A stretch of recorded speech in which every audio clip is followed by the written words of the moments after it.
कृपया वीडियो को पूरा देखिएगा, अधूरे ज्ञान से कोई लाभ प्राप्त नहीं होगा। दोस्तों, 15 जुलाई 2023 सावन शिवरात्रि के दिन करें एक मुट्ठी चावल और एक बेलपत्र वाला माँ उपाय। जीवन के हर कष्टों से आपको मिल जाएगी तुरंत मुक्ति। भगवान भोलेनाथ के आखिरी बात से आपकी हर मनोकामना होगी पूरी, खुशियों से भर जाएगा आपका घर। वर्षों से मिलता है यह सुनहरा मौका। और साथ ही जानिए सावन शिवरात्रि के दिन व्रत में क्या खाना चाहिए और क्या नहीं खाना चाहिए, कौन सी सब्जी व्रत में नहीं बनाना चाहिए, व्रत में कब सोना चाहिए और व्रत में कौन सी गलती पाप का भागीदार बनाती है, किस रंग के कपड़े न पहने। दोस्तों, सावन का महीना 4 जुलाई 2023 से शुरू हो चुका है, यानी साफ साफ अगर कहा जाए तो भगवान शिव के आने का आगाज पृथ्वी के हर कण कण में शुरू हो चुका है। सावन महीने की शिवरात्रि 15 जुलाई को पड़ रही है। दोस्तों, यह व्रत भारत में ही नहीं विदेशों में भी करोड़ों की संख्या में लोग भगवान भोले बाबा के लिए रखते हैं। भगवान भोलेनाथ के सामने विभिन्न विभिन्न कार की पूजा पाठ उपाय करते हैं ताकि उन्हें भगवान भोलेनाथ का आशीर्वाद मिल सके। हिंदू पंचांग के अनुसार यह जो 15 जुलाई को सावन शिवरात्रि पड़ रही है बहुत ही अद्भुत और दुर्लभ है। हिंदू पंचांग के अनुसार सावन मास की चतुर्दशी तिथि की शुरुआत 15 जुलाई को रात 8:32 पर होगी और तिथि का समापन 16 जुलाई को रात 10:08 पर होगा। शिवरात्रि व्रत पर भगवान शिव की पूजा निशिता काल में की जाती है, इसलिए यह व्रत 15 जुलाई शनिवार को ही रखा जाएगा। सावन शिवरात्रि पूजा का समय। सावन शिवरात्रि पर भगवान शिव की पूजा का समय 16 जुलाई को रात 12:07 से रात 12:48 तक रहेगा। दोस्तों, ऐसे में पूजा के लिए इस मुहूर्त पर करें। पूजा माहौल पर पूजा पाठ करने से कई लाख गुना पूजा का विशेष लाभ प्राप्त होता है। भगवान शिव की पूजा 4 प्रहर में की जाती है। सावन शिवरात्रि के दिन प्रथम प्रहर की पूजा का समय शाम 7:21 से रात 9:54 तक रहेगा। इसके बाद वृत्तिया प्रहर की पूजा टाइमिंग रात 9:54 से रात 12:27 तक की जाएगी। वृत्तिया प्रहर की पूजा का समय रात 12:27 से सुबह 3 बजे तक और सुबह 3 बजे से सुबह 5:33 तक पूजा का चतुर्थ प्रहर रहेगा। व्रत पारण का शुभ मुहूर्त 16 जुलाई को सुबह 5:33 से दोपहर 3:54 तक है। दोस्तों, व्रत में क्या क्या खाना है और क्या खाना है, यह सारी जानकारी हम आपको इस वीडियो में बताएंगे। वीडियो में अंत तक बने रहना, वीडियो बहुत ही सुंदर है। दोस्तों, कहने का मतलब यह है कि आज का दिन बहुत ही पवित्र और पावन दिन होगा। शिव पुराण के अनुसार अगर आज आप भगवान भोलेनाथ जी के लिए व्रत कर रहे हैं और व्रत के साथ साथ आपने एक मुट्ठी चावल और एक बेलपत्र वाला माह उपाय कर लिया, जिसके बारे में हम आपको इस वीडियो में बताने जा रहे हैं,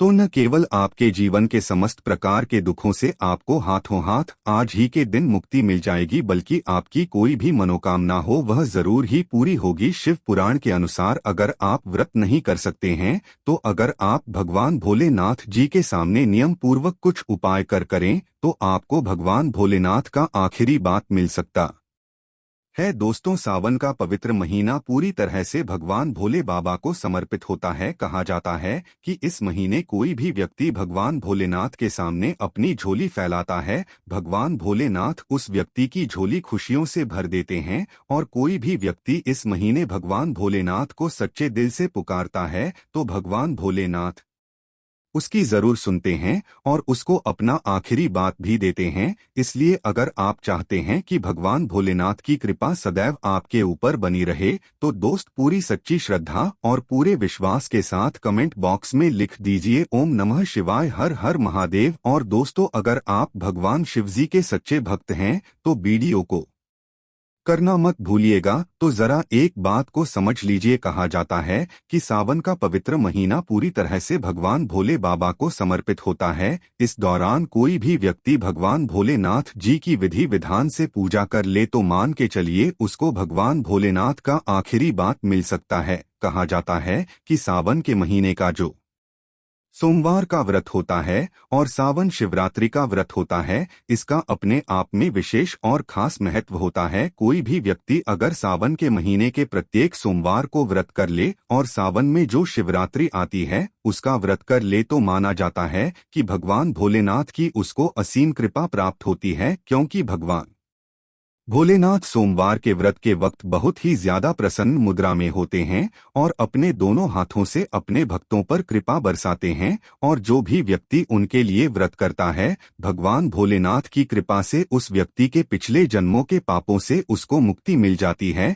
यानी कि मुक्ति मिल जाती है और उस व्यक्ति को स्वर्ग में जगह मिलती है। व्यक्ति शिवलोक में चला जाता है। इसलिए आपने भी देखा होगा कि भगवान भोलेनाथ के भक्तों की संख्या अन्य देवी देवताओं के भक्तों की संख्या में बहुत ही ज्यादा है। और कहा जाता है कि सावन का पवित्र महीना बहुत ही पवित्र महीना होता है, जिस दौरान की गई पूजा साधना क्रिया खाली ही नहीं सकती। और सावन सोमवार व्रत और महाशिवरात्रि व्रत का क्या कहना दोस्तों। सावन के महीने को भाग्य उदय करने वाला महीना भी बोला जाता है। कहने का मतलब यह है कि अगर आप अपने जीवन में दुर्भाग्य, कष्टे, परेशानी, गरीबी से बहुत परेशान है, किसी बीमारी ने आपको जकड़ लिया है, जिसका इलाज करा करा कर आप थक चुके हैं और आप हार मान चुके हैं, तो दोस्तों चाहे जैसी भी दिक्कत हो, चाहे जैसी भी परेशानी हो, बस आपको सावन के पवित्र महीने के दौरान भगवान भोलेनाथ की पूजा करना है तो आपको जीवन के हर कष्टों से मुक्ति मिल जाएगी। और दोस्तों आज अगर आपने इस दिन कर लिया एक मुट्ठी चावल और एक बेलपत्र वाला माह उपाय जो आपको हम बताने जा रहे हैं,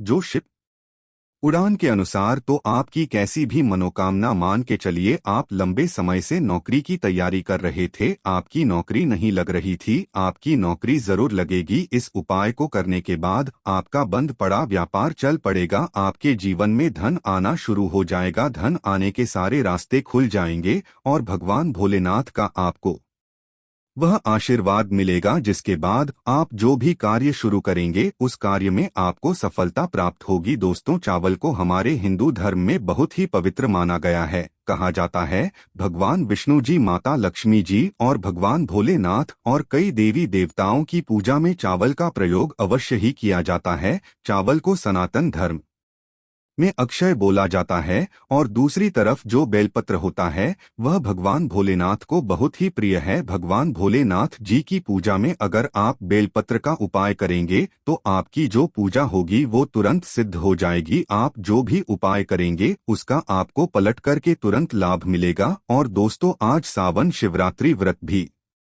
पड़ रहा है और अगर ऐसे में आपने शिव पुराण के अनुसार मात्र एक मुट्ठी चावल और एक बेलपत्र वाला माह उपाय कर लिया तो दोस्तों मान के चलिए भगवान भोलेनाथ के आखिरी बात से आपके जीवन में आपको किसी भी प्रकार की परेशानी का सामना नहीं करना पड़ेगा। आपके जीवन में आप एक खुशहाल जीवन जिएंगे और इस उपाय को करने के बाद आपको अपने जीवन में चमत्कारिक बदलाव देखने को भी मिलेगा। दोस्तों इसलिए अगर आप चाहते हैं कि भगवान भोलेनाथ की कृपा हमेशा आप पर बनी रहे, भगवान भोलेनाथ के आशीर्वाद से आप अपने जीवन में बहुत ही उन्नति करें, बहुत ही आगे जाएं, तो पूरी सच्ची श्रद्धा और पूरे विश्वास के साथ इस वीडियो को लाइक कर दीजिए।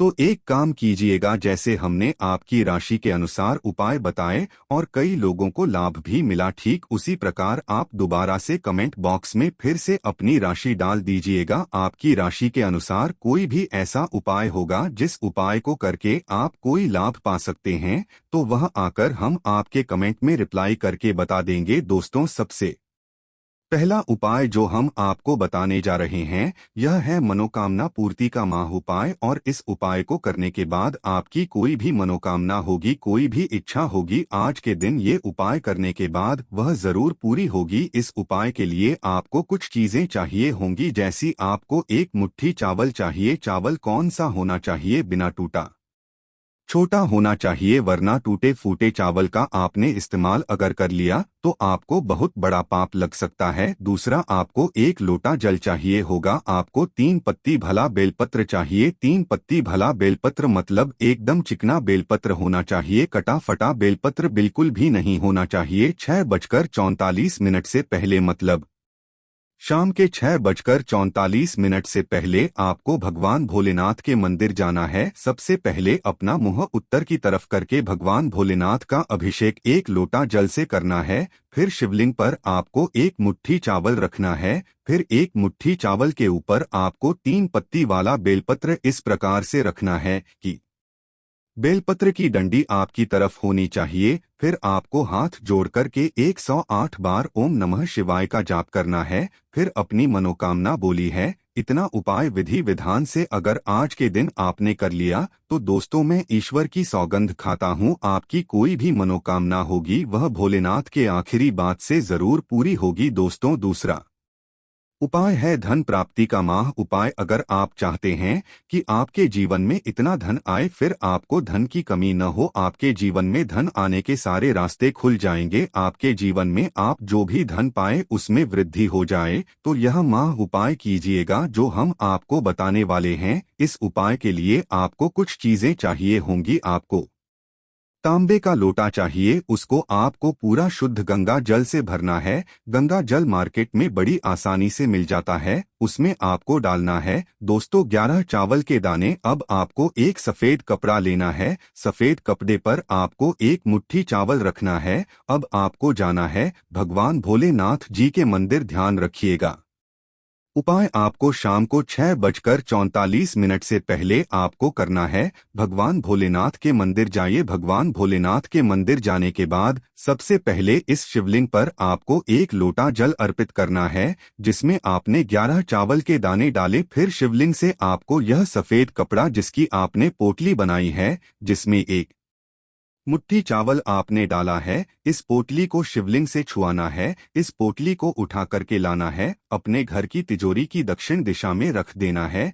सिर्फ इतना उपाय आज के दिन अगर आपने कर लिया, आपके जीवन में कभी भी पैसों की कमी नहीं रहेगी। यह पोटली जो आपने अपनी तिजोरी में रखा है, मान के चलिए आपके जीवन में धन को खींच ने का काम करेगी। यह एक तरीके से चुंबक बन जाएगी जो आपके जीवन में धन आने के सारे रास्ते को खोल देगी। दोस्तों इसी प्रकार से मान लीजिए आपको शनि दोष है, मंगल दोष है, आप अपने जीवन में इस चीज को लेकर के बड़ा परेशान है, आपका दुर्भाग्य हमेशा आपके पीछे पड़ा रहता है, तो आपको क्या करना चाहिए? आपको आज यहाँ कि 16 जुलाई सावन शिवरात्रि के दिन ये उपाय शाम 6:44 से पहले करना है। और ये उपाय के लिए 1 लीटर शुद्ध जल ले लीजिए। 1 लोटा शुद्ध जल में आपको 108 चावल के दाने डालें और आपको लेना है एक सफेद कपड़ा, उसमें 2 लोटा चावल डालना है। इस सफेद कपड़े के साथ आपको बहुत भोलेनाथ के मंदिर जाना है।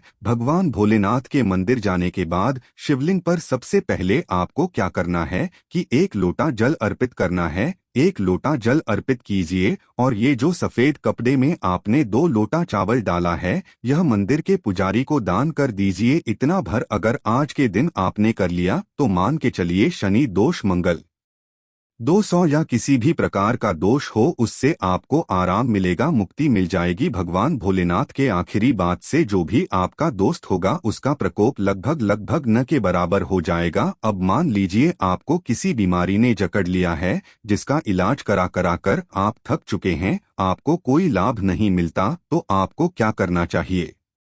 शाम को 6:34 से पहले 11 बेलपत्र लीजिए। भगवान भोलेनाथ के मंदिर जाइए, चंदा ले लीजिएगा। चंदन से उस बेलपत्र पर ओम नमः शिवाय लिख दीजिए और यह भगवान भोलेनाथ को अर्पित कीजिए। मान के चलिए सिर्फ इतना उपाय करने भर से आपको आपकी बीमारी से मुक्ति मिल जाएगी। दोस्तों अब मान लीजिए आप नौकरी की करके थक चुके हैं लेकिन आपकी नौकरी नहीं लग रही है, तो आज पूरे दिन में आपको 1 लोटा शुद्ध दूध लेना है। उस लोटे में आपको 108 चावल के दाने डालें और भगवान भोलेनाथ के मंदिर जाकर के इससे भगवान भोलेनाथ जी का अभिषेक करना है। ध्यान रखिएगा अभिषेक करते वक्त आपका मुख उत्तर की तरफ होना चाहिए। इतना भर उपाय आज के दिन अगर आपने कर लिया तो आपकी नौकरी लग जाएगी। दोस्तों मैं ईश्वर की सौगंध खाता हूँ, आपकी नौकरी लग जाएगी। लेकिन सच्चे हृदय से यह उपाय अवश्य दोस्तों आप जान लेते हैं। सावन सोमवार के व्रत में क्या खाना चाहिए और क्या नहीं खाना चाहिए। अगर आपने सावन सोमवार का व्रत रखा है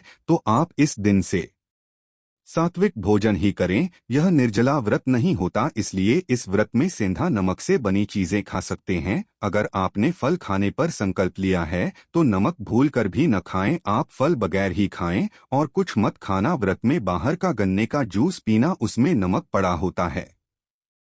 का जूस भी मत पीना, उनके बर्तनों में भी नमक पड़ा होता है और वह नमक आपके मुंह तक जाएगा तो आपका व्रत खंडित हो जाएगा। व्रत में डिब्बाबंद जूस नहीं पीना चाहिए, उसमें कई केमिकल पड़े होते हैं जिससे व्रत टूट जाता है। दोस्तों, सावन में कई बार शुक्रवार का दिन बढ़ जाता है तो खट्टा भूलकर मखाना, क्योंकि माता संतोषी इस दौरान जागृत अवस्था में हो जाती है, वो रुष्ट हो जाएंगी। इस दिन आप पानी पूरी, इमली की चटनी वगैरह, खट्टे फल वगैरह जाने अनजाने में भी मत खाना, क्योंकि इससे माता संतोषी क्रोधित हो जाएंगी। एक बार माता संतोषी रुष्ट हो गई तो आपको जिंदगी भर कष्ट भोगने पड़ेगा। माता रानी भोली है, पर सावन के महीने में जो भी शुक्रवार के दिन खट्टा खाता है उसे परेशानी और माता के क्रोध का सामना करना ही पड़ता है। सावन में साधारण नमक फलों पर लगाकर या अमरूद के बीच में भरकर भूल कर भी नहीं खाना चाहिए। आप सेंधा नमक फलों पर लगाकर खा सकते हैं। सावन के व्रत में चाय पी सकते हैं, लेकिन चाय में नमक मत डालना, इससे हड्डियां गल जाती है। सावन के व्रत में दूध नहीं पीना चाहिए, इससे भगवान शिव क्रोधित हो जाते हैं। सावन में हल्दी मिलाकर दूध पीने से भयंकर श्राप लगता है। सावन में बच्चों को दूध पी लेना चाहिए, पर घर में बड़ों को दूध नहीं पीना चाहिए। यदि सावन का व्रत अगर आपने मीठा रखा है तो आप खीर पराठा या दही पराठा खा सकते हैं। आप चाहे तो सेंधा नमक से बने आलू के पकवान खा सकते हैं। आलू की सब्जी कुट्टू के आटे की रोटी के साथ खा सकते हैं, लेकिन आटा ध्यान से देख लें, पुराने आटे में कीड़े पड़ जाते हैं जिससे आपका व्रत खंडित हो सकता है। व्रतधारी को सावन सोमवार के व्रत में आटा, बेसन, मैदा, सत्तू, अन्य और अनाज का सेवन नहीं करना चाहिए। इसके अलावा अन्य किसी भी व्यक्ति को मांस, मदिरा, लहसुन, प्याज इत्यादि का भी सेवन नहीं करना चाहिए। वहीं व्रत रखने वाले व्यक्ति को धनिया पाउडर, मिर्च पाउडर, सादा नमक का सेवन भूलकर भी नहीं करना चाहिए। सावन में चाहे आपका व्रत हो या न हो, किसी भी व्यक्ति को कड़ी पकौड़ा नहीं खाना चाहिए। और वहीं पत्तेदार सब्जियां, पालक, मेथी, लाल भाजी, बथुआ, पत्ता गोभी जैसी सब्जियां या साग सब्जियां भूलकर भी नहीं खाना चाहिए। यह जहर के समान मानी जाती है।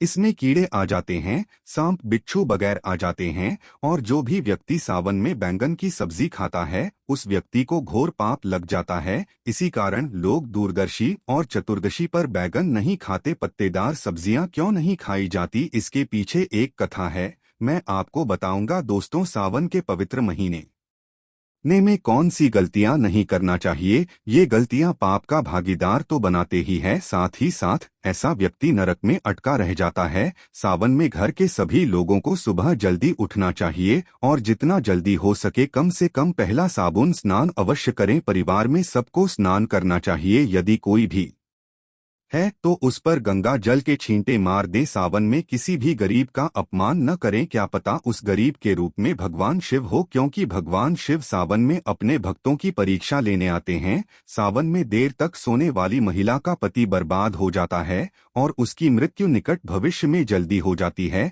इसलिए पति के उठने से पहले सावन में हर स्त्री को जल्दी उठ जाना चाहिए और भगवान शिव की पूजा करनी चाहिए। सोमवार व्रत आपको अवश्य करना चाहिए, ऐसा करने से धन लक्ष्मी का वास होता है। सावन में पति पत्नी को शहबाज नहीं करना चाहिए। अगर आपने व्रत रखा है, यह आपकी पत्नी ने व्रत रखा है, तो आप दूरी बनाकर रखें, क्योंकि इस दौरान भगवान शिव की शरण में होता है। ऐसा व्यक्ति सावन में घनघोर काले वस्त्र पहनकर शिव मंदिर में नहीं जाना चाहिए। चाहे तो आप घर में काले वस्त्र पहन सकते हैं, लेकिन मंदिर में भूलकर भी मत जाना और न ही व्रत में काले वस्त्र पहनना चाहिए। वैसे तो सावन में लहसुन प्याज नहीं खाना चाहिए, पर यदि का व्रत है तो उस दिन पूरे परिवार को लहसुन प्याज से परहेज करना चाहिए। सावन के महीने में घर में गंदगी नहीं होना चाहिए, इससे प्रकृति नाराज हो जाती है। सावन में आपके घर का जो मंदिर है उसमें माचिस के खाली पड़े डिब्बे या माचिस नहीं रखना चाहिए। सावन में घर में किसी भी व्यक्ति को गाली नहीं देना चाहिए।